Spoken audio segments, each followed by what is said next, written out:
Egg biryani rice అతుక్కోకుండా విరిగిపోకుండా పొడి పొడిగా చాలా సింపుల్గా చేశాను. ఇప్పుడు 1/2 కేజీ బాస్మతి రైస్ తీసుకొని 1 అవర్ నానపెట్టుకోవాలి. ఉడికించిన ఎగ్స్, పెరుగు, అల్లం వెల్లుల్లి, ఉప్పు, కారం, బిర్యానీ మసాలా, పచ్చిమిర్చి, కొత్తిమీర, పుదీనా, కస్తూరి మేతి, ఆనియన్స్ ఫ్రై చేసుకున్న oil 1 spoon, lemon, fried onions బాగా కలిపి పక్కన పెట్టాలి.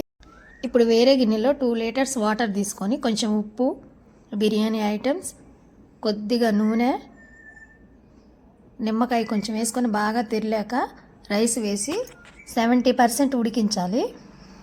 ఈ తెరులుతున్న వాటర్ 1 స్పూన్ వేసుకోవాలి మసాలా మీద. ఇప్పుడు ఎగ్స్ కొంచెం మసాలా తీసి పక్కన పెట్టుకొని రైస్ ఇలా పరుచుకోవాలి. ఎగ్స్ పైన సేమ్ అలాగే వేసుకోవాలి రైస్, ఫ్రైడ్ ఆనియన్స్.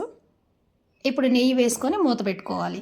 హై ఫ్లేమ్లో 1 మినిట్స్, సిమ్లో 5 మినిట్స్ పెట్టుకొని 10 నిమిషాల తర్వాత స్టవ్ ఆఫ్ చేసుకుంటే సరిపోతుంది.